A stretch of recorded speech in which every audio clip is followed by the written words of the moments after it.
En arrosant aujourd'hui, je viens d'avoir une petite surprise.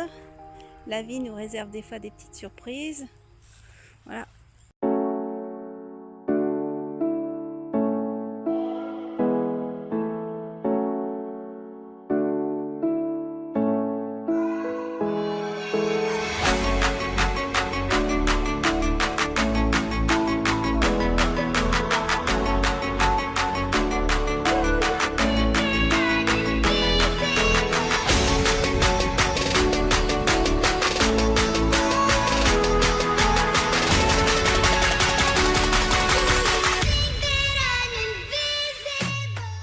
Je pense que je vais avoir plein de courges qui vont pousser. Alors là, pour moi, c'est des courges, tout ça, qui commencent à venir. Je pense. Hein. Il y en a aussi là. Voilà. Il y en a aussi là-bas. Enfin bon, bref, je pense que je vais avoir un champ de courges. Surtout que j'ai pas encore mis les miennes. J'attends qu'elles poussent encore un petit peu. Et puis, plutôt que de se faire manger par les loches, je préfère attendre un petit peu qu'elles soient un peu plus fortes. Mais bon, là, je pense que avec un peu de chance, on va en avoir plus que ce que j'avais pensé. Alors ça tombe bien parce que je compte bien faire des réserves et éventuellement, si j'en ai trop, c'est pas grave, on peut toujours en donner. Hein. Ma maman, elle sera contente. Mais franchement, là, je suis contente. Il y en a bien 1, 2, 3, 4, 5, 6, 7, 8, 9, 9 visibles. Alors, c'est l'avantage de faire du compostage de surface. C'est que parfois on a des petites surprises. Et là, franchement, bah voilà. Bon, il faudra peut-être que je les desserre un petit peu à un moment donné. Mais en attendant, je les laisse. Elles ne mangent pas de pain. Je les laisse et puis voilà. Donc là, ça c'est une bonne surprise. Par contre, bon, bah, ce matin, j'avais encore un pied de tomate de manger. De toute façon, et j'ai trouvé les coupables. Donc je les ai donnés aux poules. Voilà, c'était 2 escargots qui s'étaient mis dans la... Comment, dans la bouteille. Donc là, j'ai enlevé les bouteilles dehors. Je fais un essai. J'ai quelques pieds d'avance encore parce que je l'ai remplacé. Donc j'ai quelques petits pieds d'avance que je garde justement au cas où. Et puis dans la serre, pour l'instant, je laisse les bouteilles pour ceux qui ne sont pas encore arrivés en haut. Surtout que là, c'est des grosses bouteilles. Donc ça peut rester encore en bouteille. Mais oh, je pense que d'ici une semaine, 15 jours maximum, je pourrai enlever les bouteilles, en espérant que ça ne se fasse pas manger entre temps. Là, ici, mes salades, celle-ci, elle a l'air de reprendre. Bon, je pense pas que la terre de diatomée fasse déjà effet, hein, il faut un certain temps quand même. Mais bon, je vais attendre encore un petit peu et puis on va voir. De toute façon, je préfère réguler avant de tout me faire manger parce que bon, l'année dernière, on n'a pas mangé grand-chose. Hein. Ouais, quand il faut racheter après, alors qu'on a mis quand même pas mal d'argent dedans, surtout que la terre de diatomée, bon, il n'y a aucun risque. Donc voilà. Donc voilà, allez, à plus tard.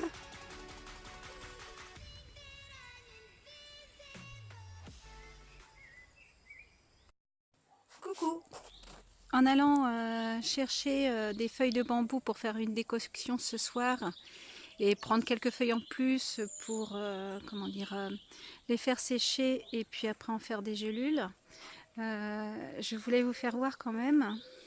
Hop, comme je suis à côté du petit pêcher de vigne, voilà les pêches qu'on risque d'avoir, enfin qu'on va avoir bientôt. Hein. Voilà. Bon, il y en a un petit peu partout dedans. Bon, il est jamais super fourni, mais qu'est-ce qu'elles sont bonnes ces pêches. Voilà. Oh, il y en a pas mal quand même, hein. Il y en a pas mal, mais on voit pas bien là. On voit pas bien. Hop, si, peut-être plus à l'ombre. On voit mieux à l'ombre. Voilà, quelques petites pêches par-ci par-là. Donc, voilà, celui-là, il donne tous les ans. Tous les ans, on en a. C'est pas des grosses grappes. Bon, il y en a pas mal quand même. Hop. Donc, on aura des pommes aussi au mois de septembre, mais les pommiers, ils commencent à être vraiment très vieux, ceux-là. On voit, hop, il est bourré de gui en plus. Enfin, moi, je m'en sers aussi en phyto, le gui. Donc voilà. J'aime bien en laisser quand même un petit peu, pas tout enlever. Le lierre, c'est pareil. Le lierre, je m'en sers. Là, mon homme est en train de nettoyer en ce moment. Ouais, il a fait la razzia du lierre là-bas. Là. Ça me plaît pas trop. Je m'en sers pour ma lessive. Mais bon, après, j'en ai partout dans le jardin. Regardez les lianes que ça fait. C'est énorme. Si hop, voilà. À mon avis, c'est lui qui l'a mise comme ça. Je sais pas pourquoi, mais c'est vrai que c'est beau en fait. Hein. C'est magnifique. Donc voilà. Donc là, je suis devant chez moi. Je suis rarement devant. Mais les bambous sont plus, ils se plaisent mieux ici. Donc du coup ici il y a plein de bambous. Donc j'ai de quoi ramasser, hein, j'ai de quoi faire, de quoi nous soigner. Parce qu'on a plusieurs touffes comme ça, on en a partout en fait dans le jardin. C'est pour ça que je m'en sers énormément en guise de tuteur et autres. Donc là c'est pareil, c'est une autre touffe de bambou. Il y a plein de petits encore au pied, je pourrais même en faire cuire encore. Et là voilà, je vais prendre les feuilles. Et comme ça je vais pouvoir préparer ça pour ce soir. Donc voilà, alors là c'est juste devant. La route est juste derrière la haie, là il a commencé à tailler. Hop. Dans la haie d'ailleurs, il avait planté à l'époque, c'est pas moi qui plantais trop, mais il se plaît pas trop. Pour ceux qui connaissent, il y a un ginkgo biloba. C'est pas très commun. J'en ai un autre derrière, mais c'est très lent à pousser. Alors je sais pas, ouais il est là, ah, il est beau. Et par contre il se plaît. Il est long à pousser, mais il est plus beau que celui que j'ai derrière. Ah, regardez, la feuille est assez typique. Voilà. Vous irez voir. Il est aussi appelé l'arbre au mille écus, je crois. Voilà.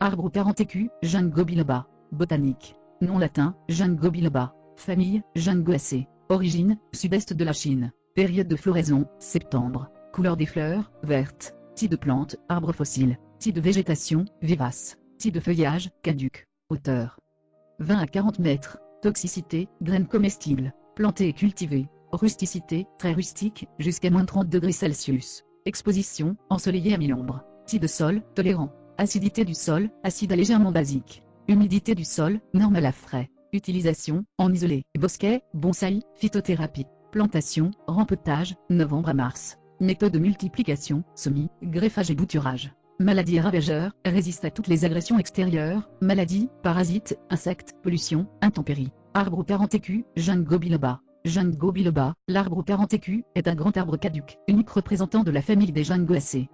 Le ginkgo est un vestige de la végétation qui a nourri les dinosaures, qualifiés de fossiles vivants. Différent des conifères et des feuillus, il se rapproche davantage des cycas. On considère cet arbre comme étant l'intermédiaire entre les fougères et les conifères. L'espèce est vieille de 270 millions d'années, auparavant très répandue sur la Terre, en climat tempéré humide. Toutefois son berceau actuel, très localisé, se situe en Chine. Considéré comme vénérable par les bouddhistes, et producteur de fruits consommables, il a été cultivé en Asie, puis dans le monde entier. Le Ginkgo biloba, outre son élégance naturelle, qui en fait un bel arbre ornemental, est solide, il a traversé les âges et a même survécu à la bombe atomique au Japon. Description de l'arbre aux 40 écus. Ginkgo biloba est un arbre de croissance lente, surtout durant ses 6 premières années. Il atteint avec le temps, une hauteur de 20 à 40 mètres, voire 50 mètres, pour une dizaine de mètres de largeur. Il est capable de vivre plus de 1000 ans. Le plus ancien connu en Asie ayant 3500 ans. Il atteint sa maturité sexuelle entre 20 et 30 ans. Il montre une allure dressée, un peu irrégulière, et n'apporte qu'une ombre limitée. Ses feuilles en forme d'éventail, bilobées, plus larges que longues, sont portées par un long pétiole de 8 cm, qui les rend mobiles dans le vent. Le limbe est vert clair épais, un peu coriace, les nervures visibles sont dichotomiques. Les feuilles sont alternées parfois regroupées. Elles chutent en automne après s'être habillées d'or. L'arbre est sexué. Les ginkgo femelles produisent des graines entourées de chair jaune, de petits fruits de 2,5 cm de diamètre. La chernure dégage une odeur un peu écœurante de beurrance, dont il vaut mieux éviter le contact, allergisant. Cultiver le Ginkgo biloba. Ce vénérable arbre d'ornement se plante en automne ou en fin d'hiver. Il croît naturellement sur des sols sablonneux recevant des pluies régulièrement, cependant il se trouve si tolérant qu'on peut presque le cultiver dans n'importe quelle condition. Il préfère toutefois un sol acide à mettre en exposition ensoleillée à mi-ombre. Très résistant aux maladies et aux attaques des insectes, il ne nécessite aucun soin si ce n'est d'arroser, s'il fait trop sec durant les 6 premières années. En contrepartie, sa reprise est extrêmement lente. Une fois le ginkgo installé, il faut éviter de le transplanter. Son enracinement est très profond. Utilisation du Ginkgo biloba. L'arbre aux 40 écus est très utilisé en phytothérapie depuis des millénaires dans la médecine traditionnelle chinoise. Aujourd'hui, reconnu pour ses qualités médicinales, il fait l'objet de recherches scientifiques. Il est d'ailleurs cultivé intensivement pour ses feuilles. Les graines sont couramment consommées en Asie, débarrassées de leur chair malodorante et irritante, puis écorcées. Elles sont mangées crues ou cuites, elles sont riches en protéines et amidon. Le ginkgo est également cultivé pour la production des graines. Multiplication du ginkgo biloba. Semis, les graines doivent être fraîches. Débarrassées de leur chair, elles sont scarifiées, frottées avec du papier de verre, puis plantées dans un pot de terre humide, hivernées au froid à 4 degrés Celsius maximum pendant 2 mois. Elles germeront ensuite lorsque la température avoisinera les 20 degrés Celsius. Les boutures sont possibles, de bois jeune ou semi-lignifié en été, ou de bois mature en novembre. La bouture, longue d'environ 30 cm, selon qu'elle est dressée ou horizontale sur l'arbre, a une influence sur le port du futur ginkgo. Espèce et variété de ginkgo. Unique espèce du genre, de l'ordre et du phylum. Ginkgo biloba marican, une forme humaine. Ginkgo biloba fastigiata blagron, forme étroite non fructifère. Ginkgo biloba manir, extrêmement étroit. Ginkgo biloba princeton centri, sélectionné pour sa couleur automnale. Ginkgo biloba, quelles sont ses appellations et comment l'utiliser? Nom scientifique, Ginkgo biloba. Nom commun, arbre 40 écus. Classification botanique, ginkgoacé. Forme et préparation, infusion, décoction, teinture, comprimé, gélule, capsule, ampoule, extrait à queue. Comment reconnaître le ginkgo biloba? Originaire de Chine, le ginkgo biloba a été introduit en Europe à partir du XVIIIe siècle à des fins ornementales. Capable d'atteindre 4 mètres de haut, cet arbre exotique possède des feuilles vertes bilobées et striées qui deviennent jaunes en automne. C'est partie de la plante, la feuille, qui est utilisée en phytothérapie. La récolte se fait mécaniquement, principalement sur les jeunes arbres. Les fruits, qui n'apparaissent que sur les arbres femelles, sont de petites baies jaunes qui dégagent une odeur nauséabonde. Certains racontent que le ginkgo biloba existait avant les dinosaures. En Chine et au Japon, il est consommé depuis des millénaires. Quelles sont les propriétés du ginkgo biloba? Les feuilles du ginkgo biloba possèdent des flavonoïdes, des principes actifs qui stimulent la circulation sanguine. Outre sa propriété tonique veineuse, cette plante a un effet sédatif, elle endort le système nerveux central, expectorant, elle dégage les voies respiratoires, anticoagulant, vermifuge, elle combat les infections intestinales d'origine parasitaire, vasodilatateur, elle augmente le calibre des vaisseaux sanguins, et antioxydant, elle ralentit le vieillissement des cellules. Les graines de ginkgo biloba sont parfois employées pour leur action diurétique, elles améliorent le fonctionnement de l'appareil urinaire. Quelles sont les indications du ginkgo biloba? Le ginkgo biloba est indiqué dans la prise en charge des varices, des jambes lourdes, de la maladie de Raynaud et des œdèmes au niveau des jambes, de l'insuffisance vasculaire cérébrale, des troubles de l'humeur, de la démence liée au vieillissement, de la perte de mémoire et de la maladie d'Alzheimer, premier stade, des affections respiratoires, asthme, bronchite, des vertiges et des acouphènes, des hémorroïdes, des affections de la peau, rosacée, et des engelures. Le ginkgo biloba est-il parfois contre-indiqué? Cette plante est déconseillée pendant la grossesse et l'allaitement. Elle ne doit pas être administrée aux épileptiques, ni aux hémophiles, ni avant une intervention chirurgicale. Ginkgo biloba, quels sont les effets indésirables? Le ginkgo biloba est une plante bien tolérée. Des maux de tête légers, des troubles digestifs et des réactions allergiques ont été rapportés chez certains patients. Donc ici, forcément, c'est plus net, hein, ça fait moins permaculture. Mais bon, voilà, ça change de derrière. C'est autre chose.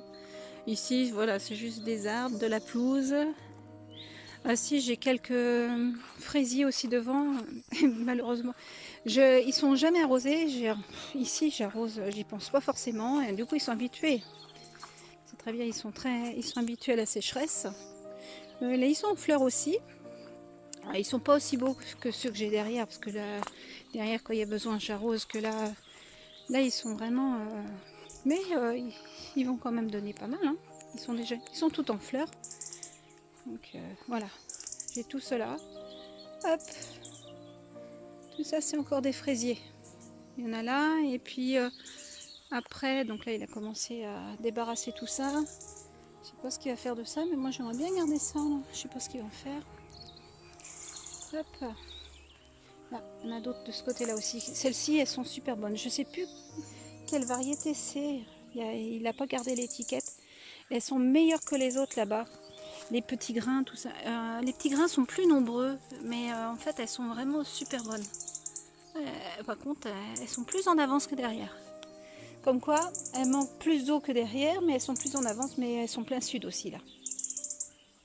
Et puis là, je sais plus ce que c'est un érable japonais, je crois. Hop. Il est beau, mais on voit pas, là, avec le soleil derrière. C'est beau comme arbre, ça, j'aime bien. Je l'avais acheté en même temps que l'eucalyptus. Ben, c'est pareil, hein, l'eucalyptus, c'est une panacée. Bon, là, il est moins beau qu'il a été parce qu'ils nous l'ont fait couper EDF parce qu'il arrivait à la ligne électrique. Surtout que moi je préférais qu'il n'y ait pas de ligne électrique. Mais bon, enfin bon bref. Et donc là, l'eucalyptus, je m'en sers aussi voilà, pour nous soigner. Hein. J'essaye d'avoir pas mal de choses dans le jardin. Je l'avais ramené par ma fenêtre de voiture celui-ci.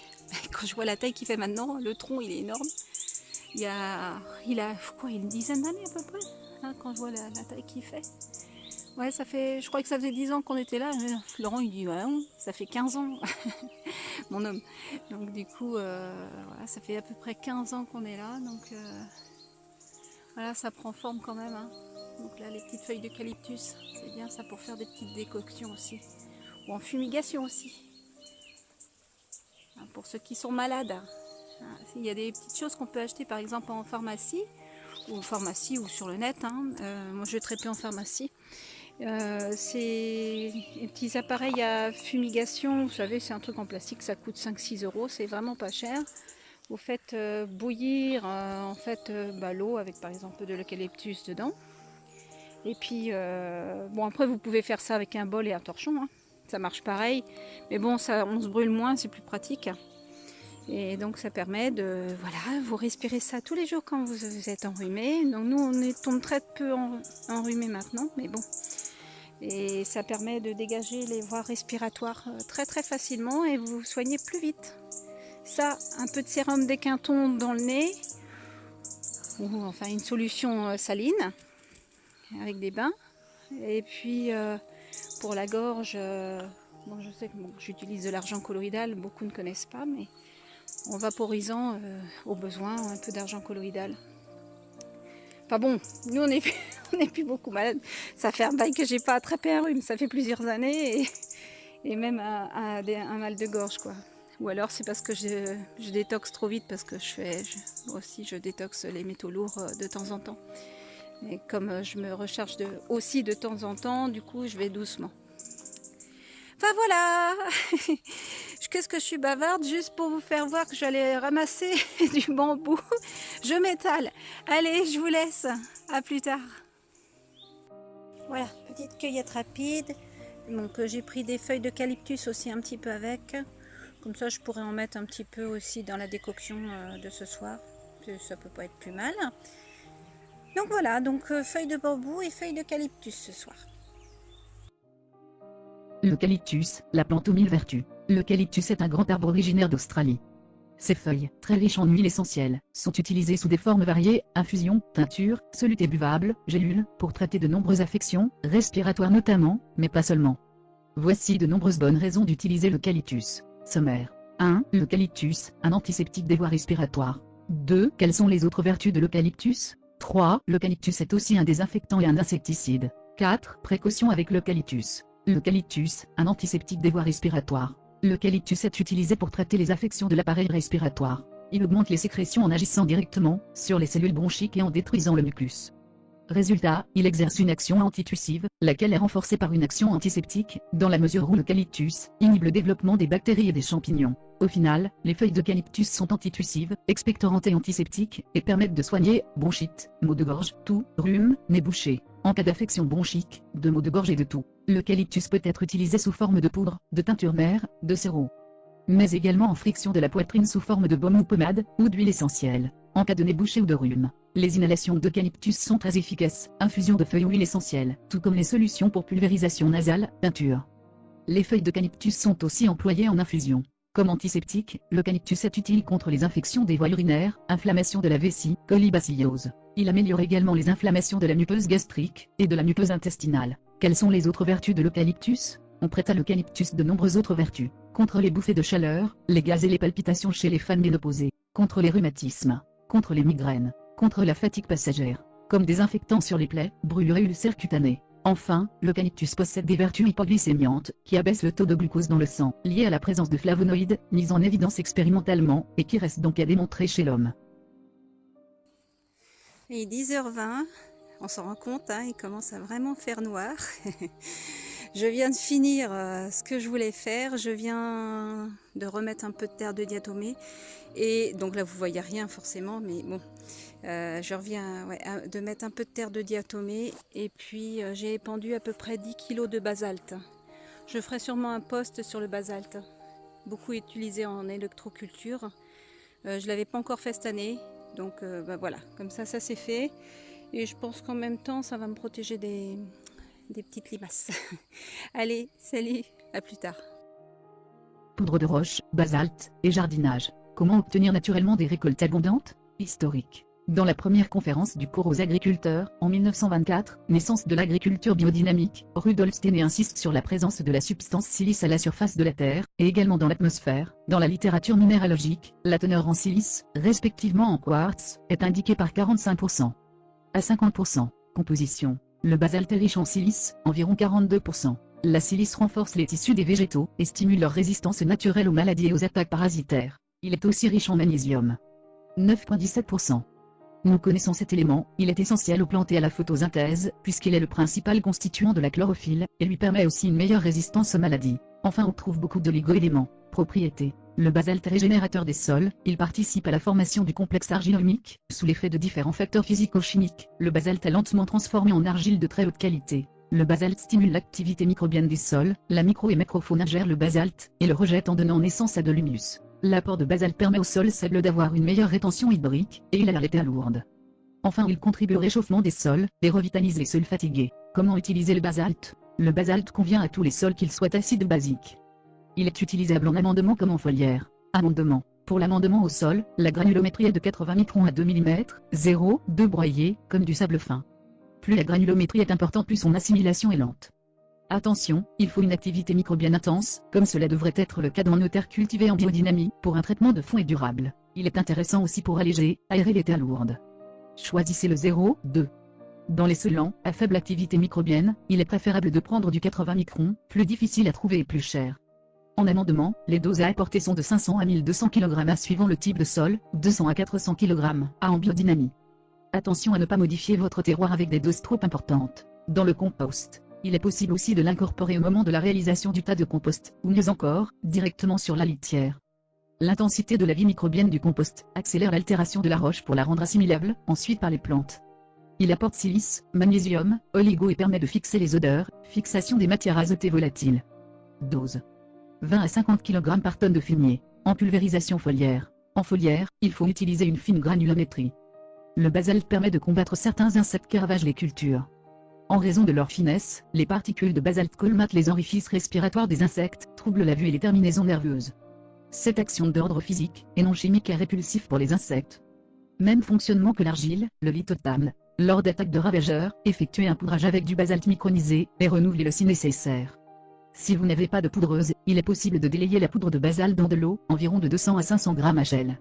Cette préparation peut être utilisée seule ou en mélange avec la phytothérapie comme avec la tisane, le purin d'ortie ou de prêle par exemple. En arboriculture, on peut aussi rajouter de la poudre de basalte dans le badigeon des arbres fruitiers et dans les pralins au moment de la plantation.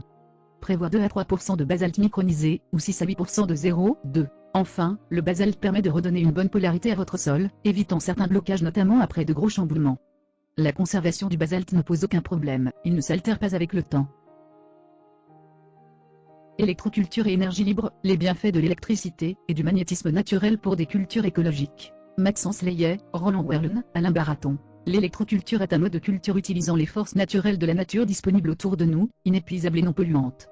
Elle comporte un ensemble de techniques regroupant les courants électriques atmosphériques et telluriques, les rayonnements cosmiques et le champ magnétique terrestre, afin de stimuler la germination, la croissance et le développement des plantes.